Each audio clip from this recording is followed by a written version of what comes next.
What's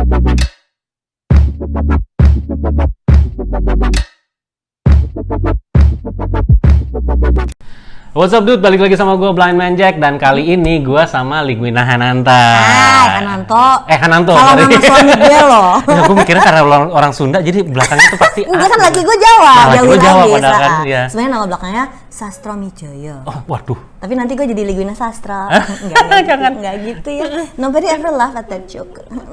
Saya juga karena senior aja. Ya ini tamu gue yang pertama dan tamu gue kedua adalah Pomon Kerok, silakan masuk. Oh gitu ya bang. Oh lu bagian dari orang-orang itu ya. Nah itu nobody laugh at that joke. Nobody does. Oke, Win, thank you banget udah nyiapin waktu karena berminggu-minggu cari waktu ya kita. Berminggu-minggu, kayaknya berbulan-bulan deh kayaknya ya. Waktu banget ya, kita. Jadi gue tuh memang udah ngontak Wina lama. Gue pengen ngobrolin tentang resesi gitu ya. Yes. Karena kan tahun lalu sempat ramai banget orang ngomongin tentang resesi. Nah, sementara di satu sisi orang-orang rame, di sisi lain teman-teman gue yang punya disabilitas, terutama teman-teman yang tuli, teman-teman tunanetra, bahkan yang tunadaksa pun, yang sebenarnya mereka juga punya akses ke informasi gitu ya. Tapi akses informasi mereka tuh sangat terbatas, Win. Gitu. Ya. Jadi kadang-kadang ya kalau mereka baca berita juga dapatnya yang dari hoax, gampang percaya sama hoax, nyari berita yang legit itu dari mana juga mereka nggak terlalu ngerti kadang-kadang, terus di antara mereka juga jadi ongoing discussion yang menyesatkan gitu loh. Nah makanya gue waktu itu, Win, coba deh kapan ngobrol gitu ya. Kita ngobrolin tentang resesi, sebenarnya apa sih itu resesi? Terus bayangin itu orang kalau resesi apa sih bang? Nah, kalau sekarang yang jadi trending topik di teman-teman disabilitas juga adalah mereka ngebayangin akan balik lagi ke 97-98 gitu. Jadi mereka akan menganggap nanti dolar akan menjulang lagi, terus pemecatan juga akan banyak gitu ya, susah nyari kerja. Nah, sementara kan teman-teman disabilitas kan juga banyak yang wirausaha, banyak juga yang tidak bisa bekerja. Mereka kan akses mereka untuk dapat pekerjaan formal dalam artian pekerja kantoran ya, itu kan masih sulit. Nah, jadi mungkin gue pengen dari awal dulu nih, resesi sendiri tuh sebenarnya apa sih, sama nggak sih dengan Krismon 98 gitu? Ya, jadi ternyata resesi itu kalau di ilmu ekonomi ada definisinya, yaitu pada saat 2 quarter, jadi 2 kali 3 bulan terjadi pertumbuhan ekonomi yang negatif. Oke. Nah, balik lagi ke pertumbuhan ekonomi itu apa dulu nih? Jadi sebenarnya kan ada banyak cara menghitungnya, tapi yang paling sering dijadikan itu kan gross domestic product atau bahasa Indonesia apa ya? Apa ya kalau? PDB. Produk domestik bruto. Oke, produk domestik bruto. Ya. Oke. Nah itu tuh adalah berapa banyak produksi dari sebuah ekonomi sebuah negara. Oke. Nah itu udah rumusnya nih, buat yang pernah kuliah ekonomi pasti inget, macroeconomics itu 101 ya, semester 1, semester 2 nih. Oke. Gue sebel banget sama pelajaran itu dulu, tapi kok sekarang gue harus nerangin ini lagi jadi gitu. kerjaan lu ya? Ya harus nerangin ini lagi. Okay. Jadi ada rumusnya itu adalah si gross domestic product ini atau pertumbuhan ekonomi sebuah negara ini yang kemudian diukur pertumbuhannya terdiri dari consumption atau C, artinya semua yang kita konsumsi sebagai warga negara bareng-bareng nih. Mau kita belanja makanan, mau kita traveling, mau kita belanja bensin. Nggak cuma C aja, ada juga I atau net investment. Jadi berapa banyak, terutama perusahaan-perusahaan korporasi besar ya, mereka berinvestasi, buka pabrik, buka cabang, itu adalah investment. Kemudian C plus I plus G, G-nya itu adalah government spending. Berapa banyak si APBD, APBN ini tersalurkan. Nah, abis itu ada net export import X minus M. Jadi kalau yang namanya resesi artinya pertumbuhan dari 3 bulan ke 3 bulan berikut dari si konsumsi kita bersama-sama, investasi, APBD sama APBN yang tersalurkan atau net export import itu negatif. Minus. Tapi harus 6 bulan. Jadi 2 quarter berturut-turut. 2 quarter berturut-turut itu nggak ada batasnya. Artinya pokoknya selalu 2 quarter aja. Dua-duanya minus. Berarti itu lagi resesi. Itu lagi resesi. Nah, ternyata itu udah terjadi di 2020. 2020 jadi kalau kita takut resesi, udah kok. Pernah kejadian ya? Gue nggak menyelesaikan masalah ya. Jadi kan kita sekarang ditakut-takuti atau kitanya takut sendiri gitu ya. gue khawatirnya takutnya tuh tidak beralasan gitu, Oke. karena berarti kita cek dulu yang kita takutin tuh apa, ternyata yang kita takutin sudah terjadi kok gitu. Sudah Jadi apa terjadi. yang lu perlu takutin kalau ternyata udah pernah terjadi gitu. Oke. Tinggal skalanya segede apa. Hmm. Krisis yang 97 itu kan besar sekali nih skalanya. Tapi kalau dibandingkan roda-roda ekonomi waktu tahun 97 dengan sekarang tuh udah beda banget. Oke. Yang kita ingat di 97 itu terutama adalah karena rupiah kalah sama dolar yang besar Rupiah, sekali. betul, Gue ingat betul. dulu misalnya dolar Australia dari 1.800 dalam 2 minggu jadi 12.000. Betul. Itu kan siapa yang sanggup ya Ya, survive kayak itu gitu dari kan? 2000, ya benar, dari 2.300 dari gitu ya. Apa Ya, namanya? US dollar dari 2.500 jadi 20.000 gitu. Betul, jadi betul. jadi 18.000 atau 20.000 gitu. Betul, betul. Australian dollar juga kayak gitu. Nah, Ya. itu di antaranya karena devisa negaranya cukup rendah juga. Oke. Nah, kayak bricks and mortar yang membangun ekonomi kita tuh udah beda banget dibandingkan 97. Kita punya sistem yang lebih bagus, kita punya perekonomian yang lebih kuat, Oke. dan si gross domestic product yang tadi gue bahas itu, kita tuh sekarang salah satu giants. Nah, sekarang gini, kalau Kita G20 loh. ya betul. Nah, gue mau tarik dulu sedikit kalau kita bicarain 97, waktu itu ada beberapa pemicu kan, kayak tadi yang lo jelasin. Nah, kalau yang sekarang semua orang, artinya yang major issue-nya adalah yang didengar sama teman-teman adalah ini karena COVID. Oke, Jadi imbas dari COVID, bagian dari itu. bagian dari itu, nah ininya secara ekonomi baru kerasanya sekarang nih. Nah, kalau Sebetulnya waktu tahun 2020 itu gue udah ngobrol sama kan perusahaan gue di Camp Financial tuh kita banyak bikin training keuangan sama perusahaan-perusahaan besar. Oke. Jadi klien gue tuh banyak HR perusahaan. Kalau diskusi sama mereka di awal COVID, mereka justru udah bilang sama gue, mereka nggak khawatir di 2020-nya. Semua perusahaan akan berusaha fight untuk bisa survive. Mereka lebih khawatir 2022, 2023. Jadi Oke. kekhawatiran itu menurut gue wajar. Tapi kalau dari sisi ekonomi, dan ini bukan kata-kata gue, ini kata-katanya Bang Hatip Basri yang adalah mantan Menteri Keuangan kita. Ya. Nah, beliau bilang kalau negatif lagi dalam yang jumlah yang cukup besar, kemungkinan itu rendah menurut beliau. Ada tulisannya beliau di Kompas yang memang runut gitu ya, menjelaskannya dari sisi seorang ahli ekonomi, karena tadi C plus I plus G plus X minus M-nya tuh angkanya besar. Jadi kemungkinan menyusutnya itu kecil, tapi perlambatan pertumbuhan mungkin terjadi. Gitu. Jadi Oke. mungkin satu yang perlu kita pahami, ekonomi Indonesia itu selalu dibilang sebagai negara berkembang, didominasi lebih dari 50% pertumbuhannya didorong sama C atau si consumption manusianya. Kita Consumption. jumlah orangnya banyak. Ya, betul. Kasarnya tuh ya, bahasa sederhananya harus ngasih makan 270 juta orang aja. Oke. Ekonominya nggak mungkin diem, harus bergerak terus kan. Ya, ya. Makanya kita tuh Itu terjadi sama nggak sih kayak misalnya gua analogiin ya, kayak misalnya lu punya keluarga besar, tapi saling dagang di antaranya. artinya Saling ngasih orang makan di tuanya, antaranya. orang tuanya harus dua-duanya bekerja, dan mungkin anak pertama, anak kedua juga harus bekerja. Semuanya gitu. di dalam itu saling cari kerja. Semua harus saling cari kerja untuk berarti. bisa ngasih makan semua orang. Oh, Kasarnya oke, tuh gitu. oke. Kasarnya gitu ya. Itu kasarnya gitu. analoginya seperti itu ya. Kurang lebih kayak gitu. Nggak persis sama tapi kira-kira kayak gitu. Kurang lebih, Sehingga oke. yang menyebabkan kita resesi di 2020, artinya 3 bulan plus 3 bulan minus terus, itu pada saat si consumption-nya itu ditahan. Contohnya, di awal 2020 tuh kan April, jadi kan April, Mei, Juni, Juli, Agustus, September. Nah itu resesi kita. Oke. Ingat nggak waktu itu PSBB pertama, pesawat nggak terbang boleh, dihentikan semua, grounded semua, ya. Pasar aja ditutup, Pasar ditutup, ingat kan? ya, Nah ya. itu tuh salah satu yang menghambat, Oke. yang menyebabkan consumption kita terganggu. Nah itu jadinya resesi. Tapi begitu udah bisa bergerak lebih aman, lebih sehat, orang bisa lagi traveling, orang bisa lagi pergi ke pasar, bisa transaksi lagi dengan mudah, restoran sekarang buka semua, mudah sekali untuk langsung recover gitu loh Bang. Oke. Jadi So bayanginnya it wasn't nggak buruk-buruk amat nggak berarti. buruk-buruk amat. Jadi iya waktu itu kita banyak sekali yang Ya. kesulitan, ada yang gajinya dipotong, ada yang gajinya nggak dipotong tapi disuruh cuti, dipaksa Suruh cuti ya. seminggu dalam sebulan. Itu kan nggak gajian 25% ya? Ya, Itu betul. potong gaji dong Ya, maksudnya sama- kan gitu sama ya. juga. Ada yang kayak gitu. Ada yang kayak gitu juga. Artinya kayak naik roller coaster gitu. Kalau dia turun, nanti dia akan naik.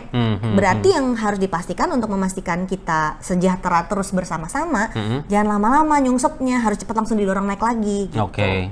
Dan ngedorongnya itu dengan Consumption tadi. Consumption tadi, Iya. artinya makanya kan sekarang pemerintah juga banyak ngedorong untuk orang mulai traveling lagi, Betul. ya kan? Banyak banget kegiatan Banyak yang kegiatan, di-support nih. yang sekarang Acara-acara lagi besar di-support, udah mulai acara jalan besar juga udah mulai jalan ya. lagi. Industri kreatif juga dibangunin lagi. Kita lagi pelan-pelan menyusun itu. Kalau dari sisi gua lebih ke gini. Resesi itu tidak bisa dihindari 100%. Oke. Karena itu adalah bagian yang natural terjadi dalam siklus ekonomi. Oke. Jadi kalau ada turun pasti ada naik, kalau ada naik pasti ada turun. Oke. Tinggal gimana keuangan pribadi kita jangan ikut resesi. Hmm. Nah, jadi ada bedanya nih antara Oke. siklus ekonomi yang memang bisa terjadi positif negatif naik turun, tapi keuangan pribadinya jangan porak-poranda gitu. Nah, tapi keuangan pribadi kan pasti nyangkut juga dengan ketika misalnya lo kerja di perusahaan, lo lo attach dengan orang lain gitu yang misalnya dia ternyata usahanya bangkrut atau akhirnya lo nggak punya pekerjaan karena si A si B tidak produktif lagi. Nah, lo kan jadi keganggu juga berarti. Betul. Ini lo. Makanya kita perlu kayak berlapis-lapis pertahanan diri supaya kalau lagi ada resesi ekonomi yang walaupun downturnnya nggak dalam, terus kita kena imbasnya, kalaupun jatuh kita naik laginya jatuhnya tuh nggak dalam-dalam banget, jadi naik laginya bisa lebih mudah gitu. Oke, karena resesi pada dasarnya tidak berpengaruh pada nilai uang juga. Ada yang berpengaruh, Ada yang berpengaruh. ada yang nggak berpengaruh. Tapi di gue isunya gini, kemampuan orang untuk tetap memenuhi biaya hidup utamanya bisa terlaksana apa enggak? Oke. Itu yang menurut gue lebih penting dijaga. Karena kayak, wah harga naik inflasi, nggak mungkin nggak inflasi loh, pasti akan inflasi mah. Betul. Tapi sebanyak apa kita bisa menyesuaikan diri sama inflasinya gitu. Berarti kan harus cari berlapis-lapis kemampuan diri supaya kalau sampai ada benturan-benturan dalam siklus ekonomi, kitanya kalaupun kena bisa bounce back dan baik-baik aja gitu. Yang berat kan yang memang secara struktural nggak punya privilege-nya pada akses kesehatan, pada akses pendidikan, pada akses lapangan kerja. Yang berat kan yang kayak gitu. Jadi terutama buat teman-teman yang memang punya kemampuannya, segera dilapisin diri supaya lu jadi bagian orang-orang yang siap ikut bahu-membahu menolong. Karena waktu pandemi kemarin kelihatan banget semangatnya kita, keadilan sosial itu ingin bersama-sama. Kita tahu itu tidak terjadi dengan mudah kan di negeri ini ya. Tapi justru yang gue rasain banget adalah semangat orang-orang untuk dia dagang apa sih nih gue bantuin. Mereka lagi kesulitan, gue pengen ikut bantuin. Banyak banget teman-teman yang kayak gitu. Jadi itu yang mesti kita siapin, tapi nggak cuman gue pengen bantuin doang, jangan cuma semangat gitu doang. Bikin sistem gitu loh. Sistem apa yang bisa kita siapin supaya hidupnya tuh nggak baik-baik sendirian, tapi bersama orang lain. Nah itu juga kalau nggak salah tahun lalu menjadi hal yang sangat ditakutkan juga karena gosipnya dengan adanya resesi ini orang yang secara finansial sudah mapan itu akan terus menanjak. Jadi dengan kata lain yang udah kaya akan tambah kaya, yang miskin bakal terjerembab habis, bakal makin susah gitu. Dan itu disastrous for everyone kalau buat gue. Jadi kan orang ada pikir itu enak lo kaya, nggak bisa gue bilang kalau biarin aja yang kaya tetap kaya, miskin tambah miskin, kan ada kesenjangan sosial dan itu nggak sehat buat semua orang. Jadi si kesenjangan ini yang harus dikecilin lagi supaya kesempatan buat orang lain bisa ngerasain hidup yang lebih baik itu bisa kita bukakan terus. Gitu. Tapi itu a different topik ya Bang, karena kalau kita ngomongin resesi kan faktornya banyak banget. Isunya sekarang adalah kita punya kemampuan apa yang bisa kita siapin. Jadi waktu awal 2020 itu gue juga sempet stres mikirin, wah ini gimana mau survive-nya, karena kantor gue juga kena ya, kantor gue juga kayak oleng gitu. Semua project batal, kan gue bikinnya training tatap muka. Waktu itu nggak ada project untuk 3 bulan gitu. Sementara udah mau bayar THR kan, mau lebaran kan waktu itu ya. Nah gue waktu itu sampai ngajak ngobrol sama mentor-mentor gue, senior-senior yang kemampuan bisnisnya jauh di atas gue, terus ngobrol sama mereka. Dan salah satu komentar mentor gue namanya Pak Alex Chandra, hai Bapak. Nah beliau ngomong gini, nggak pernah nonton ya, nanti gue kirim ke dia ya linknya ya. Pak Alex nih tinggalnya di Bali. Terus Pak Alex bilang, Win, kalau lo ngelihat sebuah krisis, dan dia kan pengalamannya udah jauh lebih baik dari gue ya. Kalau lo lihat sebuah krisis, dia bilang lo bisa survive sebuah krisis karena lo sudah melakukan hal-hal yang benar dan baik sebelum krisisnya terjadi. Jadi lo jangan berharap lo bisa survive kalau emang lo berantakan ngatur uang selama ini. Lo jangan berharap lo akan sehat-sehat aja kalau lo makannya berantakan. Jadi dan ini berlaku nggak cuma keuangan ya, kesehatan, semuanya gitu. Sehingga waktu itu Pak Alex ngingetinnya sebelum mulai krisis ini, apa hal-hal baik yang kamu udah siapin, yang udah kamu kerjain, itu yang bisa diteruskan pada saat krisis dan itu yang akan membantu kamu untuk survive. Dan itu kayaknya satu panduan yang bisa kita pegang untuk, oh ya berarti gue mesti beresin diri gue dari sekarang nih. Jangan nunggu ada krisis baru beres-beres. Kita kan sering gitu ya. Udah ada masalah, baru kita cari solusi. Padahal ternyata nyiapinnya tuh sebelum terjadi. Dan ini juga sebenarnya yang jadi masalah sih, Win, karena banyak sekali teman-teman disabilitas yang mereka ya balik lagi karena kurang referensi, kurang pengalaman. Ya lu bayangin aja ya, mereka kan banyak yang sekolah juga sekolah di SLB sekarang mungkin agak sedikit lumayan dibanding yang dulu. Kalau yang angkatan gua SLB itu lebih banyak ke ke keterampilan.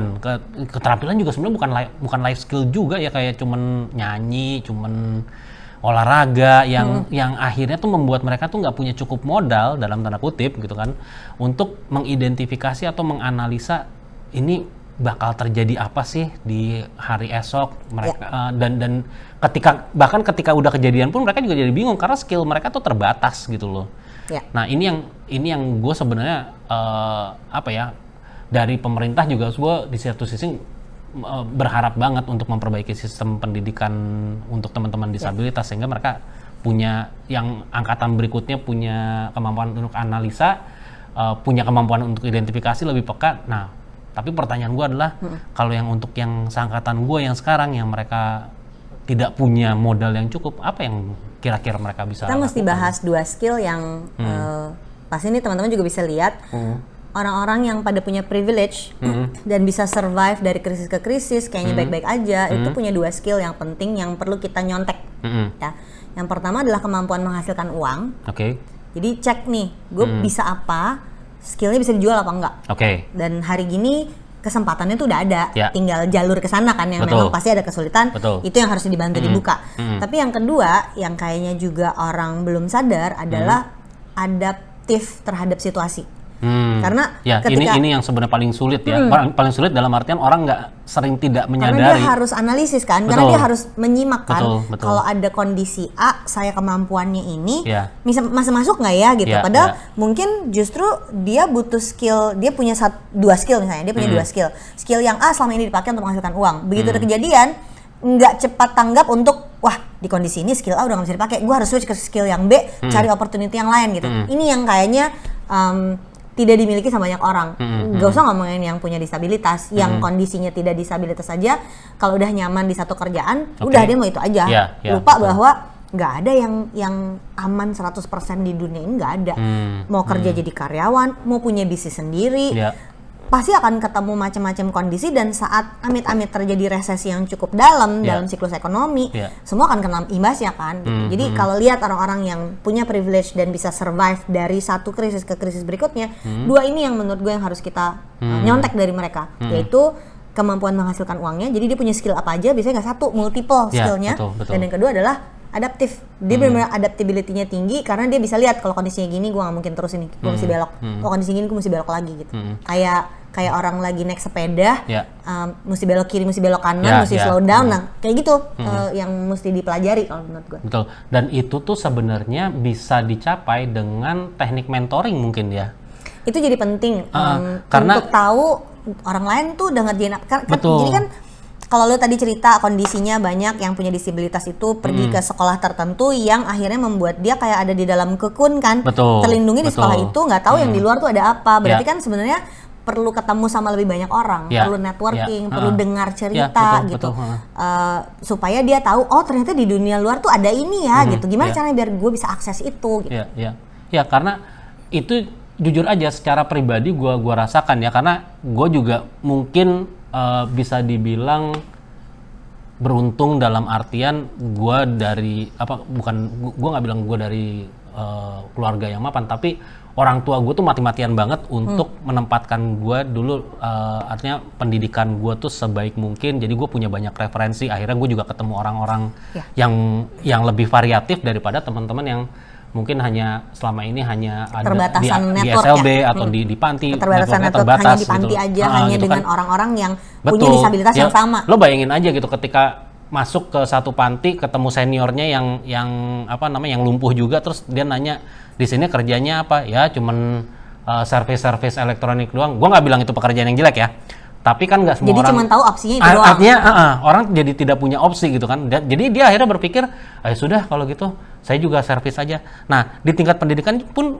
kayak gitu, Win. Jadi kayak misalnya beberapa nih teman-teman yang udah nyampe ke universitas, padahal itu kan udah udah gateway yang baru. Ya. Mereka tuh masih berpikirnya universitas mana ya yang pernah bisa terima. yang pernah nerima disabilitas, I see. jurusan mana ya. Akhirnya makanya lo kalau nanti suatu saat lo ketemu sama teman-teman disabilitas yang kuliah, relatively mereka berasal dari universitas yang sama dengan jurusan yang sama.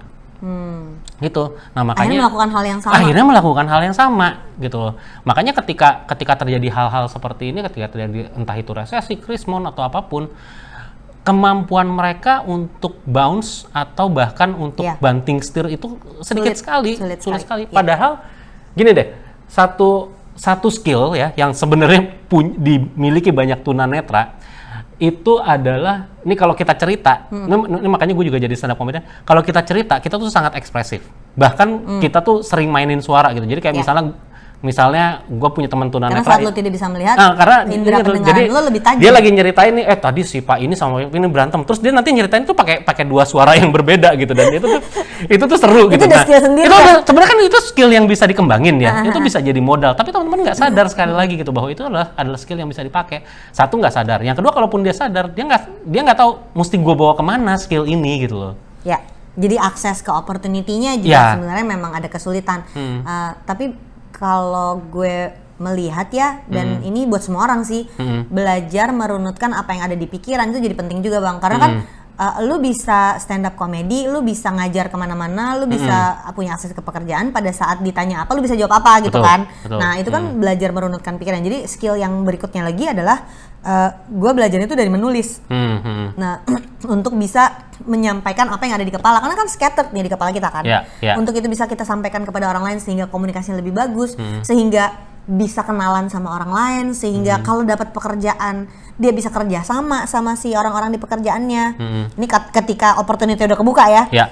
Untuk orang yang tadinya hanya bergaulnya sama orang-orang yang sama aja, dia pasti akan kesulitan dong. Sehingga belajar untuk menuliskan runut berpikir yang ada scattered di kepala kita, menurut gue itu jadi penting banget. Jadi kalau ada 3 skill tuh, tentang skill untuk bisa punya skill apa yang bisa menghasilkan uang, terus adaptasi dengan cepat, dan yang ketiga itu menyampaikannya, cara ngomongnya gimana, cara nulisnya gimana, supaya orang lain bisa ngerti, oh lu maksudnya tuh gini gitu.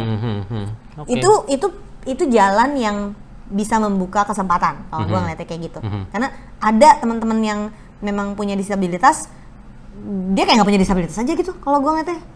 Teman-teman yang memang berarti kan dari kecil pun ada privilege dibukakan pintu ketemu orang, dibukakan pintu networknya luas, sehingga dia tidak melihat dunia dia tuh cuman disabilitasnya aja gitu. Betul. Ya akhirnya kan dia jadi orang yang nggak bisa jalan tapi tetap bisa di bidang apapun. Gitu loh. Apa namanya, sama aja kayak misalnya orang berkulit putih tapi bisa ini orang berkulit hitam, bisa nggak lagi berdasarkan kondisi rasnya atau disabilitasnya. Betul. Artinya tidak, yang dilihat at the end adalah skillnya. Nah makanya sebenarnya itu konsep disabilitas tuh seperti itu. Jadi yang mau dihilangin tuh sebenarnya hambatannya, Win. Gitu. Kalau gue bahas nih, gue buka lowongan kerja terus sama Bang Cek ditantang. Lu dari disabilitas ya, gue yang gimana ya Bang ya? Gue selalu sangat, gue mendukung diversity and inclusion. Begitu ditanya gitu gue yang, jangan-jangan gue juga termasuk dari sistem itu gitu loh. Karena ternyata tuh bukan perusahaan gue kecil Bang, mana gue ngerti ya gimana cara gue harus punya sistem yang bisa friendly sama semua gitu. Karena gue yang, sesusah itu ya jadinya ya. Kalau orang kayak gue aja yang nggak masalah mau dia ada disabilitas nggak masalah. Tapi lu siap untuk belajar bareng sama difabel yang masuk ke dalam kantor lo? Kayaknya kita yang nggak siap ya Bang gitu. Itu pas kita ngobrolin itu ya Bang, gue yang gila ya, emang sesusah itu sistemnya berarti ya. Ya sebenarnya gini, kalau ini mungkin kita bergeser sedikit ya, tapi ketika kita memang mau mempekerjakan orang dengan disabilitas, balik lagi ke poin kedua yang tadi lo katakan, lo berani adaptif apa enggak? Itu kan, itu poin kedua yang tadi lo bilang kan. Nah termasuk juga dengan teman-teman disabilitas, ketika misalnya kita sudah berpikirnya adalah, aduh gue mesti bisa nggak ya, gue ini nggak ya, gue itu nggak ya. Lalu step kedua dari lo adalah lo nanya ke orang yang bukan yang mengalami. Artinya lo cuma ngomong sama teman kantor lo doang gitu. Misalnya cuman, gimana nih, gue ditantang sama Bang Jack mempekerjakan teman-teman disabilitas. Terus yang lain, WC kita kan kecil, depan kan tangga, ini segala macam. Solusinya kan nggak ada. yang keliru adalah kenapa lo tidak tanyakan kepada yang bersangkutan gitu loh. Itu yang sebenarnya itu apa namanya? Apa yang kamu butuhkan untuk bisa melakukan pekerjaan betul. ini gitu ya? Betul. Artinya kan, dan kemarin kan lo juga sempat bilang kan bahwa gue pernah kok punya apa namanya pegawai yang wheelchair user juga dan dia bisa work from home. That's a good idea gitu loh. Artinya mungkin memang tidak harus selalu ada di kantor, waktu kerjanya bisa lebih fleksibel, tasknya juga bisa dibicarakan. Nah, kalau selama dibicarakan oleh yang bersangkutan, gue pikir banyak hambatan yang akan bisa dihilangkan. Jadi diskusi kayak gini nih buat para pemilik bisnis yang nggak gede-gede banget ya, UMKM, jangan ciut dulu. Iya, betul. Jadi mungkin ya orang kayak gue gitu ya punya bisnis tuh bukan yang gue nggak mau terima yang nggak bisa lihat, nggak bisa dengar, bukan itu kayaknya, tapi lebih ke gue nggak tahu caranya. Nah, betul. Ya nggak sih Bang? Ya. Lu datang ke rumah gue aja nih, gue sama laki gue yang tunggu, nanti kita ngasih dia makan gimana ya?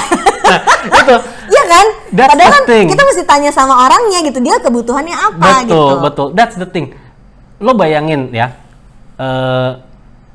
taruhlah misalnya si A gitu ya, dia berumur 27 tahun, dia punya skill tertentu, dia hidup di atas kursi roda. Lo bayangin, dia 27 tahun aja duduk di kursi roda, survive. Masa lo nggak mau kerja sama dia sih? Lo nggak mau tahu resepnya gimana dia bisa survive, dan resep survive-nya itu bisa digunakan untuk perusahaan lo, ya nggak? Bener nggak? Karena artinya orang ini tuh udah survivor gitu, iya. ya kan? Orang ini tuh udah adaptif. Nah, ini juga sudah adaptif. Betul, ini juga yang gue sampaikan ke teman-teman disabilitas gue gitu loh. Ketika mereka bilang, Bang, resesi itu apa sih? Ntar kita tambah terpuruk. Gue bilang, lu tuh udah berapa tahun tuh selamat, gue bilang gitu.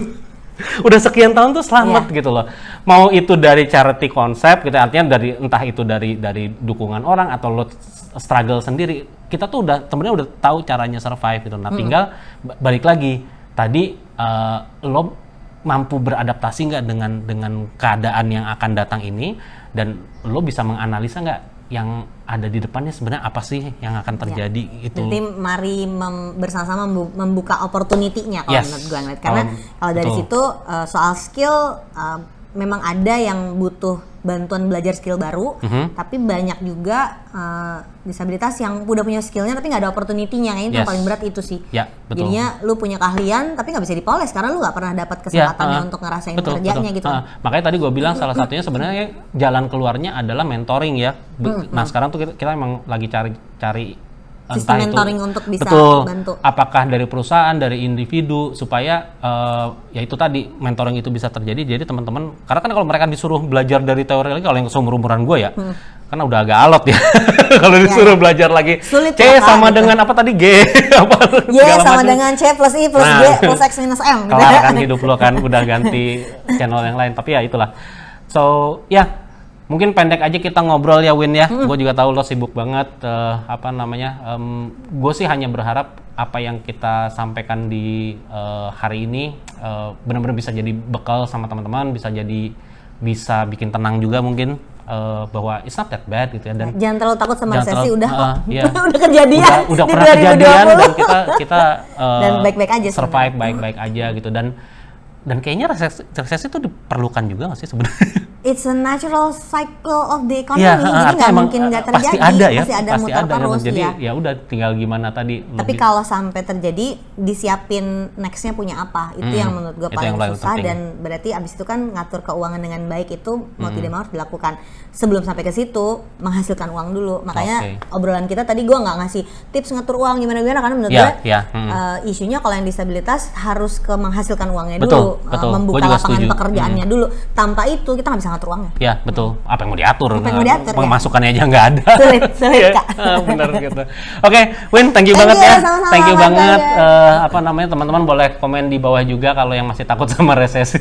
Mungkin nanti Wina bisa mampir juga untuk balas komen lo semua. Terus kalau misalnya lo juga punya ya itu tadi tips-tips untuk beradaptasi, mentoring, atau lo punya ketertarikan untuk bekerja sama dengan teman-teman disabilitas, silakan komen di bawah, terus ya klik like, subscribe, pokoknya tombol-tombol di bawah itu lakukan sesuatu dengan mereka, dan kita akan kembali dengan video-video berikutnya.